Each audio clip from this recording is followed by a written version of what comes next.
Hay un fenómeno que fue observado y desarrollado por el psicoanálisis, un fenómeno con el que nos topamos a menudo en la práctica clínica, y es un fenómeno inherente al funcionamiento del psiquismo humano, podríamos decir.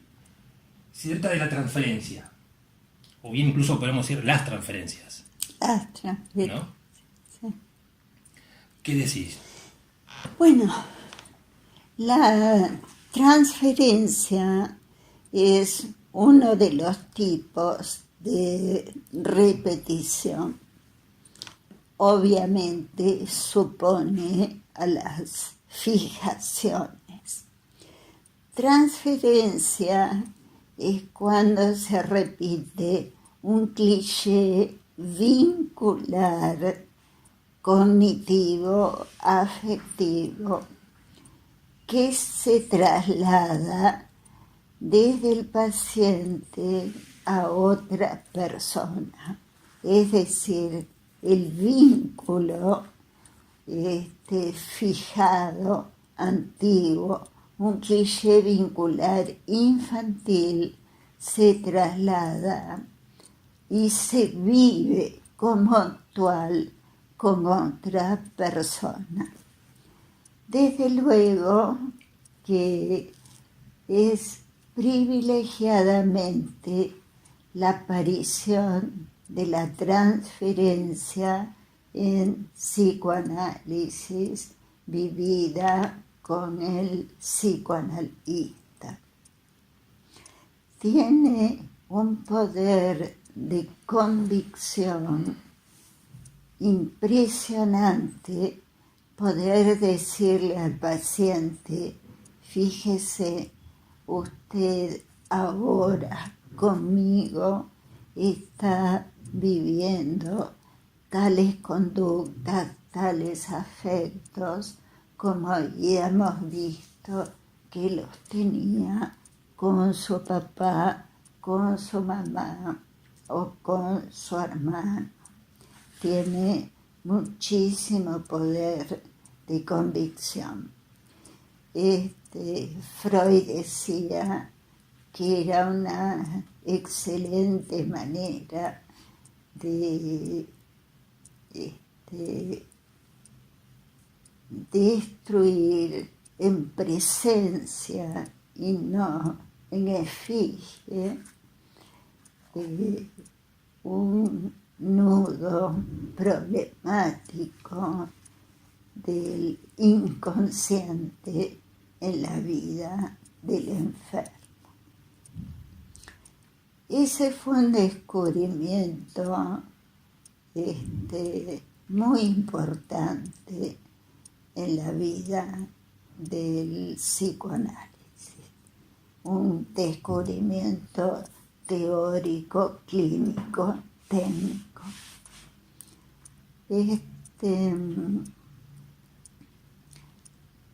Las transferencias son importantísimas como clínico-técnicas cuando se dan con el psicoanalista, pero no se dan únicamente con el psicoanalista, y también es importante detectarlas cuando se dan con otros personajes de la vida del paciente.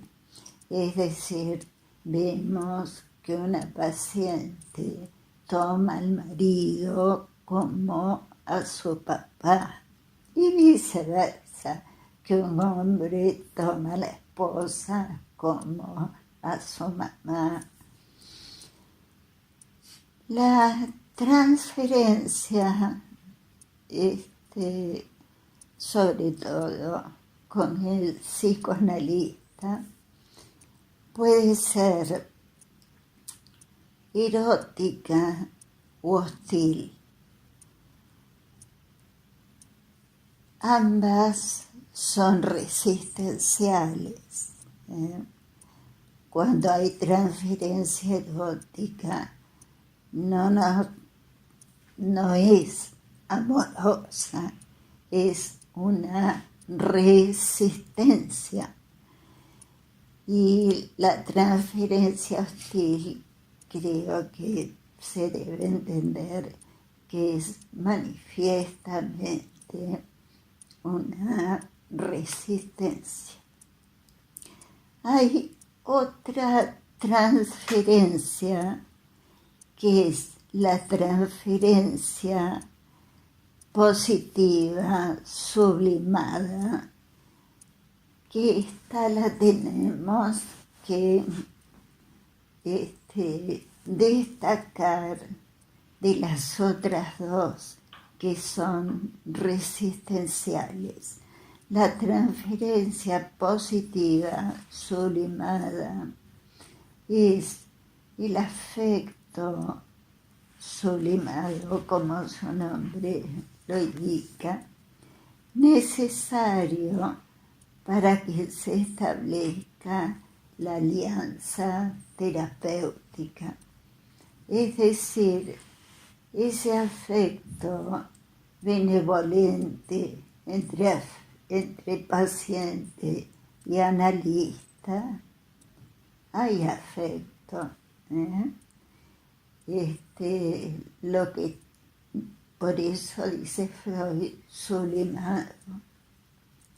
Lo que no tienen que haber son transferencias ni contratransferencias eróticas o agresivas. Pero todos los pacientes nos suscitan un afecto sublimado. Y el paciente lo mismo. No se puede analizar un paciente que se siente mal, no cómodo empáticamente con su analista. Esa es la transferencia positiva sublimada. Lo mismo por parte del analista. No se puede analizar a un paciente que no resulta antipático, desagradable. Tiene que haber un afecto básico sublimado. Esa es la transferencia contra transferencia positiva sublimada. Acabo de mencionar la contratransferencia.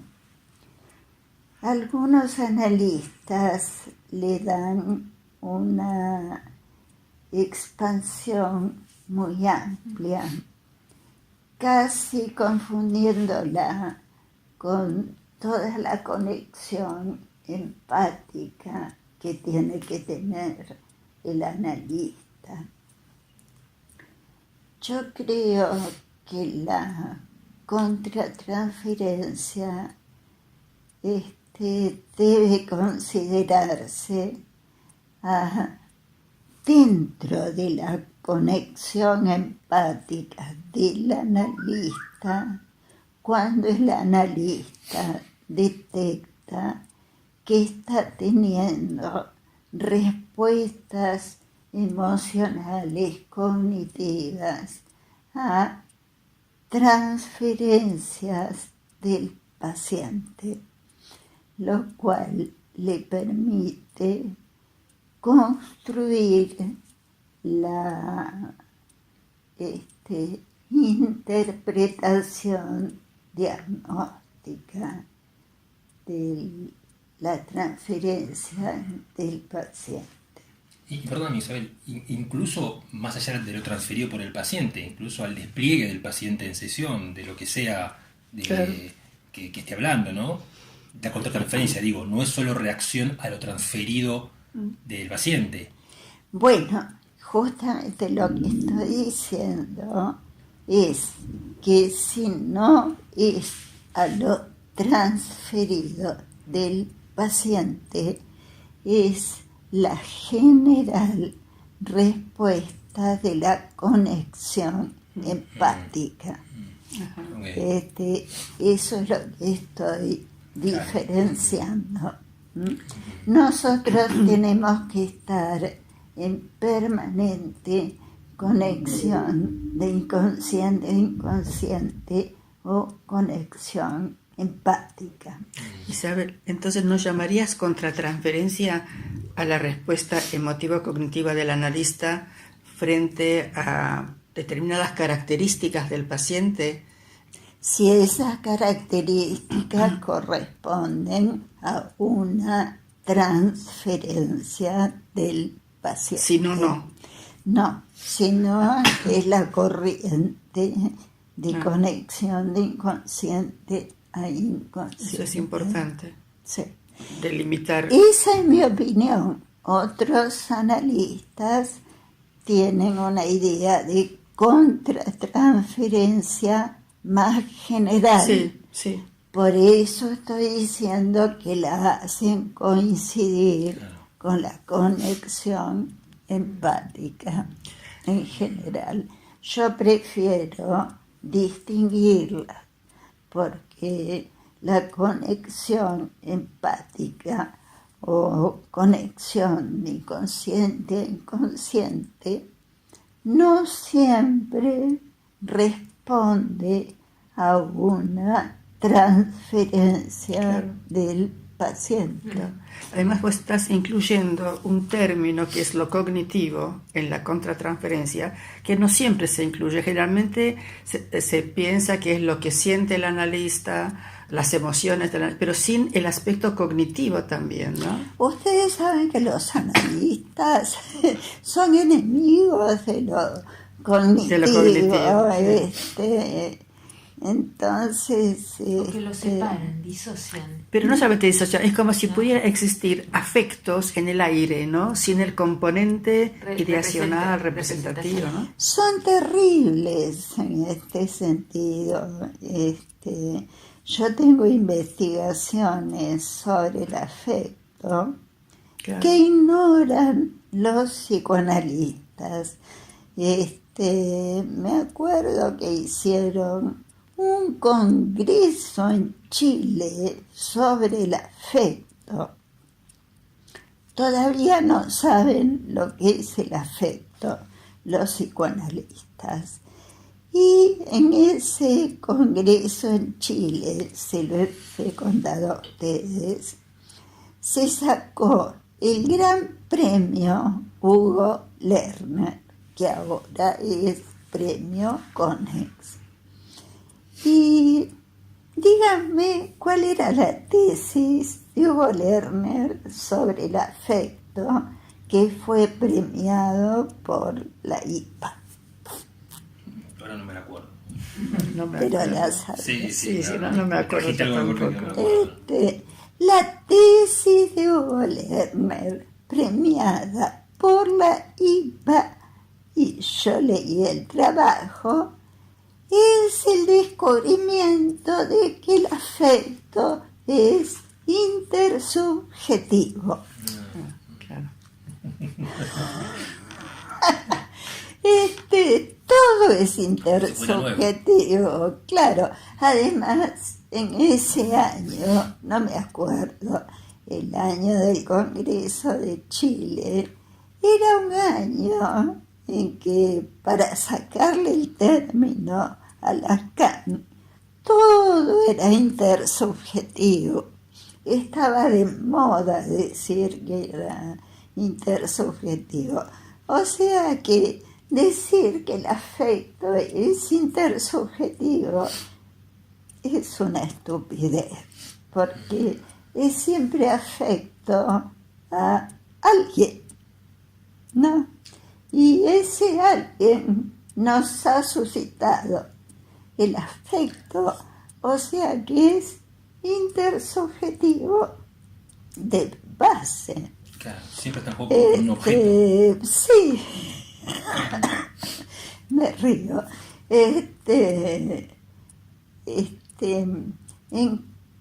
Yo modestamente, aunque nunca logré ese punto de fama, extendí la teoría del afecto con datos de la neurociencia. Los afectos, por lo menos los más básicos, tienen clave de afecto somática, y eso viene desde la teoría del afecto de Freud. Y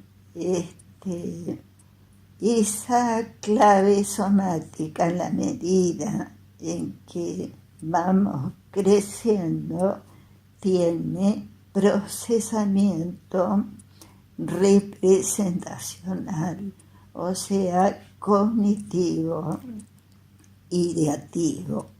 O sea, desde el afecto, apego o complacencia amorosa que el bebé tiene con la mamá, hasta el amor romántico que tiene la elaboración de los trovadores de la Edad Media, más las poesías de Shakespeare, de Romeo y Julieta.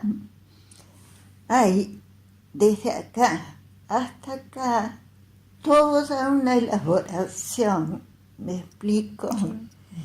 Una elaboración cognitivo-afectiva, poética.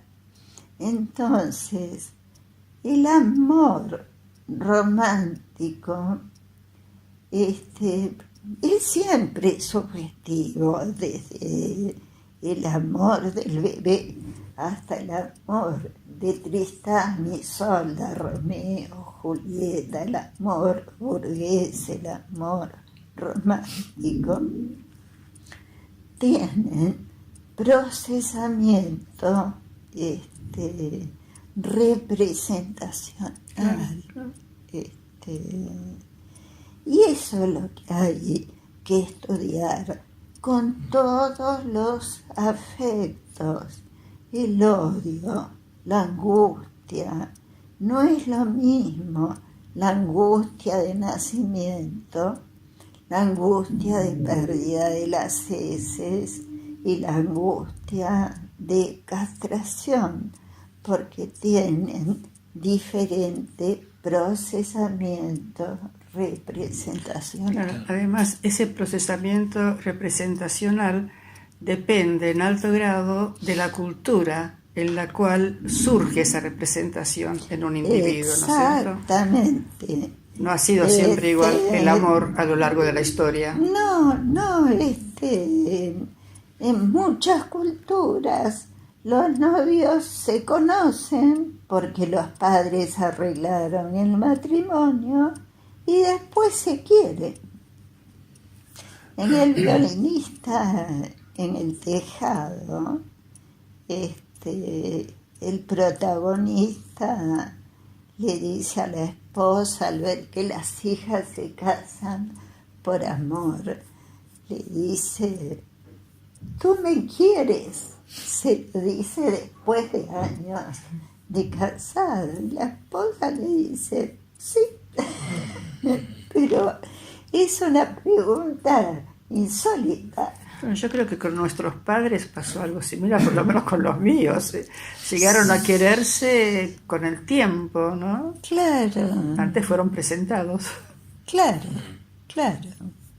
Y aún en muchas culturas, por ejemplo, Benazir Bhutto, que fue presidenta de Pakistán, creo. Benazir Bhutto. Bueno, de Pakistán, creo, pero no estoy segura. Presidenta. ¿Pero la de los 60? ¿Más o menos? Sí. Sí. ¿Quién dijiste? Sí. Benazir Bhutto. Sí. Le pidió a los padres, presidenta, que le elijan marido. Claro. Y los padres le eligieron marido y se casó con ese marido. Y algunos periodistas occidentales le dijeron: ¿Cómo? Es la cultura a la que Dijo, pertenece. ellos van a saber lo mejor para mí. Y ahora, Muy bien. totalmente. Y ahora, volviendo a lo del afecto intersubjetivo, en los orígenes de la ontogénesis del aparato psíquico, Todo es justamente intersubjetivo. lo que venías contando es que hay un auxiliar que regula el desarrollo del afecto del bebé. Claro. No es una persona para él, no es un otro como una persona todavía, pero es un objeto que está ya Pero es empezando que todo es a ser desarrollado intersubjetivo. por un auxiliar. La hominización es intersubjetiva. O sea que todo es intersubjetivo. Y algo de eso está puesto en la sesión y se juega en las transferencias. Claro. Es un pleonasmo decir que algo es intersubjetivo. Es como decir, la transferencia es intersubjetiva. ¿Cómo no va a ser intersubjetiva si es el cliché que transferís al analista? Y ahí es importante, respecto de la contratransferencia, es importante el análisis del analista. Claro. Su propio análisis para saber qué pone en juego, justamente si se trata de algo personal. Emocional cognitivo. Exacto. Sino cómo va a elaborar interpretaciones. Claro. Sí. Isabel, ¿qué relación guarda la frecuencia corta o no tan corta de las entre sesiones con el tema de la transferencia o con el tema de la neurosis de transferencia? Tocas un punto muy importante. Cuando Alice y yo comenzamos a trabajar,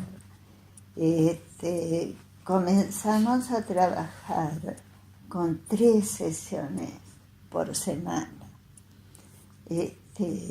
Yo fui de las primeras psicólogas de Buenos Aires. Yo creo que tener alta frecuencia de sesiones es importante porque ayuda a la asociación libre. Si tenés poca frecuencia semanal, ayudas a que el paciente junte argumentos y tenga menos posibilidad de asociación libre. Actualmente, habiendo 90.000 psicólogos en Buenos Aires, ese encuadre de 3 sesiones semanales se ha visto reducido a que la gente se acostumbró a hacer análisis de una sesión semanal. Si uno le pide 2, dice que estoy muy enfermo. Pero eso porque la cantidad de psicólogos tiró abajo el encuadre de 3, 4 sesiones. Además la economía. El factor económico, ¿no? Sí, bueno, pero por la cantidad de psicólogos, fundamentalmente, abarataron los costos y hubo que hacer menos sesiones. ¿Qué iba a decir? Eso no impide que aún con una sesión, si uno da la regla y pide realmente, dígame lo primero que se le pasa por la cabeza, se logre asociación libre. Pero hay que reconocer que se logra menos que si fuera alta frecuencia, 2 o 3 sesiones. Por lo tanto, se da transferencia, pero probablemente no se den las neurosis de transferencia como podían darse si los psicoanálisis tenían 5 sesiones por semana. Ahora bien,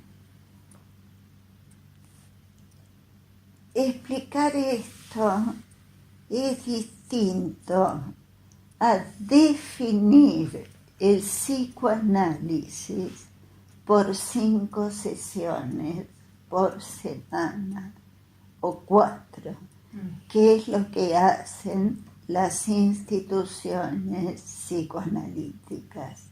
Las instituciones psicoanalíticas tienen una ensalada teórica que no han saldado ni desde la vida de Freud, no tienen un eje epistemológico. Entonces, cifran su disciplina en la cantidad de sesiones. Eso es... Y no en la teoría. Claro, no en la coherencia teórica. Una de las cosas que les reprocho gravemente es que a Lacan no lo echaron por la terrible teoría que tenía. Lo echaron por las sesiones fragmentadas, sin ninguna explicación. Esa no es la sesión de la IPA, y lo echaron. O sea, sostienen una técnica vacía, porque si esa técnica no está fundada en una teoría coherente, no sirve para nada.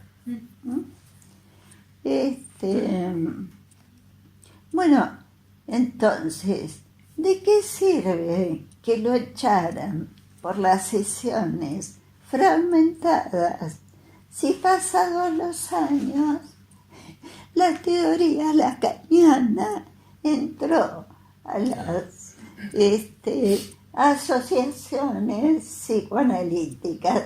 Entonces entró la teoría lacaniana, pero siguen con 4x4. Lo que sostienen es la forma. Entonces, bueno, ese es otro de los negocios. Claramente es un negocio el sostener formalmente las 4 sesiones. Eso por un lado. Después tenés por el otro lado que decías antes, los psicólogos que fueron tirando abajo el encuadre justamente por la cantidad y la diversidad de psicólogos que hay. Y lo fueron tirando por plata también. Y aparte también... No puedo pagar 3, bueno, hacemos 2. No puedo pagar 2, hagamos 1. Bueno, esa es una ley de mercado. Cuanto hay más oferta, todo baja. Por eso digo, claro. Con 90.000 psicólogos se tiró abajo el encuadre. Pero aparte yo tengo una impresión de que también muchos de ese amplio grupo de psicólogos probablemente se preguntarían qué hacer con un paciente que acude tantas sesiones por semana, sin comprender muy probablemente el funcionamiento del psiquismo justamente da para generar y producir material debido a la asociación libre que uno le está pidiendo como regla. Claro, es cierto lo que decís, porque salen al mercado psicólogos con formación mezclada, ecléctica. Entonces, le dicen, no, 4 sesiones no puedo. Y como no tienen sustento teórico, hagamos 3, hagamos 2, hagamos una. Además, un paciente con 3 o 4 sesiones semanales es una puesta a prueba del conocimiento del psicoanalista, su formación. ¿Qué hace 4 veces por semana con un paciente? Claro. Sí. Bueno, y así estamos en el aquelarre actual, técnico, teórico, clínico, ¿no? Donde las facultades le enseñan a los psicólogos que salen con una cajita de herramientas y que al paciente, si quieren, lo pueden atender con un poquito de psicoanálisis, un poquito de conductismo, un poquito de neurociencia. La famosa caja de herramientas, como han dicho. Bueno, a mí por lo menos me enseñaron durante gran parte de la carrera. Sí, que es fatal.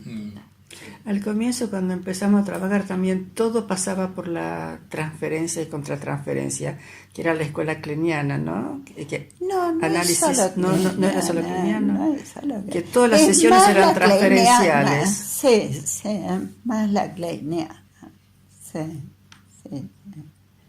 Que también era forzar al paciente, ¿no? Era autorreferencial, forzar la autorreferencia, ¿no?